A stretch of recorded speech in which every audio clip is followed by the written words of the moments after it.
নমস্কার বন্ধুরা, আশা করি আপনারা সবাই ভালো আছেন। আজ আমি আপনাদেরকে বানিয়ে দেখাবো পনিরের ভাপা, ঘরে বানানো পনির। এই পনির দিয়ে নিরামিষ পনির ভাপা বানিয়ে দেখাবো। তো চলুন দেখে নেবেন কিভাবে আমি পনির তৈরি করি, তারপর পনিরের ভাপা রান্না করি। চলুন দেখে নেবেন।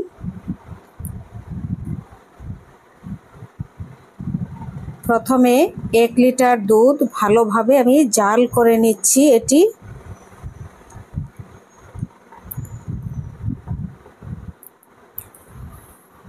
তারপর এখন অনেকটা জাল হয়ে যাওয়ার পর দিয়ে দিচ্ছি অল্প একটু ভিনিগার, আর একটু ভিনিগার দিয়ে দিচ্ছি, একদম অল্প। দেখুন ছানা হয়ে গেছে। 2 মিনিট জাল করলে একদম পুরোটাই ছানা হয়ে যাচ্ছে। দেখুন অল্প একটু ভিনিগারে ছানা হয়ে গেছে। দুধটা ভালো করে জাল করে নিলে এরকমভাবে সুন্দর ছানা হয়। এবার ছানাগুলি আমি ছেঁকে নিচ্ছি একটি পরিষ্কার কাপড়ের মধ্যে।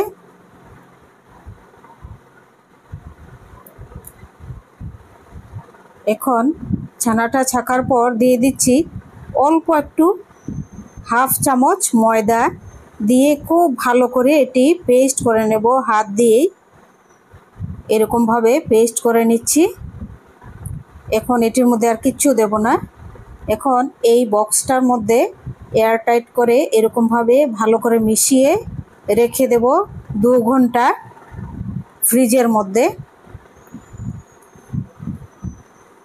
2 ঘন্টা রাখার পর এরকমভাবে দেখুন ভালো করে সেট করে তারপর এটি কভার করে 2 ঘন্টা রেখে দেব এয়ারটাইট বক্সের মধ্যে। 2 ঘন্টা পর হয়ে গেছে 2 ঘন্টা। এবার পিস করে নিচ্ছি। দেখুন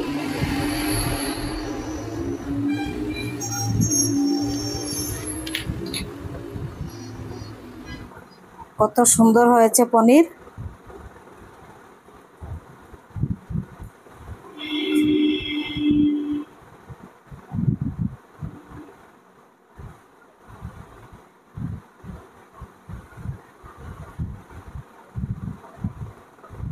এখন অল্প একটু তেলের মধ্যে হালকা ভেজে তুলে নেব পনিরগুলো।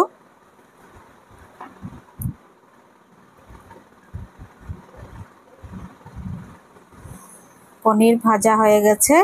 এবার গ্যাসটি অফ করে দেব। এখন মশলা নিয়ে নিচ্ছি। দেখুন 2 চামচ পোস্ত,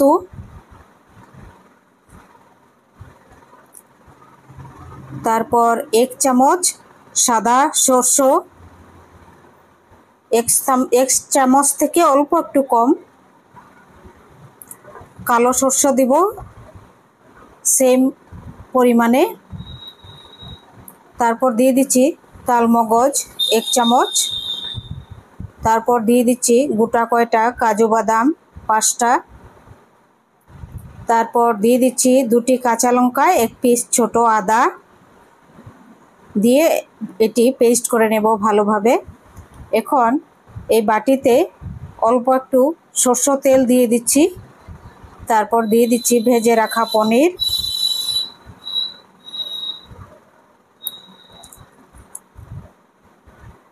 এবার দিয়ে দিচ্ছি বেটে রাখা মশলাগুলো।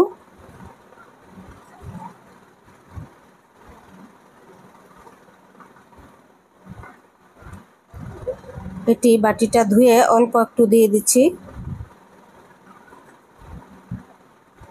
এখন দিয়ে দিচ্ছি দেখুন হাফ চামচ নুন, তারপর হাফ চামচ হলুদ,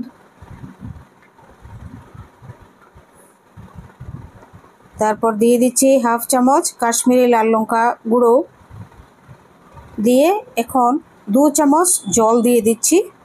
আর জল দেব না এটির মধ্যে।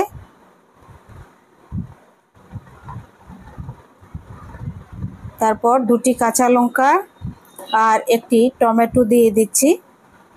আপনারা চাইলে টমেটো নাও দিতে পারেন। আর আমি এটির মধ্যে চিনি দেব না, কারণ কাজু বাদাম পোস্ত এমনিতেই মিষ্টি, তো আমি চিনি দেব না। আপনারা চাইলে চিনি অ্যাড করতে পারেন। এবার 10 মিনিট এটি গরম জলের মধ্যে এরকম স্ট্যান্ড বসিয়ে আমি ভাপ দিয়ে নেব। ভাপে বসিয়ে দেব 10 মিনিটের জন্যে।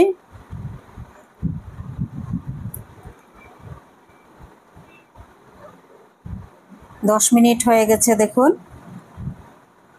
কত সুন্দর পনির ভাপা হয়েছে। অল্প একটু সরষের তেল দিয়ে দিচ্ছি উপরে, তারপর অল্প একটু ধনিয়া পাতা কুচি। দেখুন একটি তুলে দেখাচ্ছি,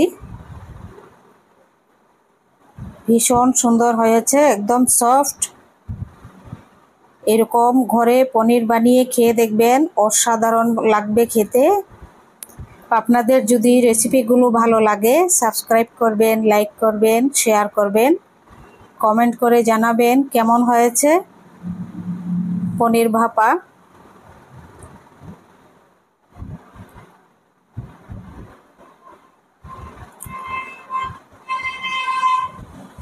দশ মিনিট লেগেছে শুধু পনির ভাপা হতে।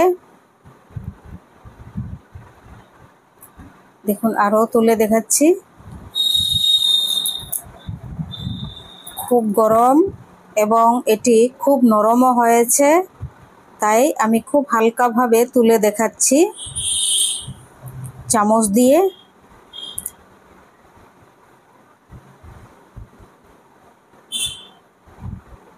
আর মশলাটা খুবই সুন্দর মিহি হয়েছে, খুব মিহি হলে ভালো হয় বাটাটা।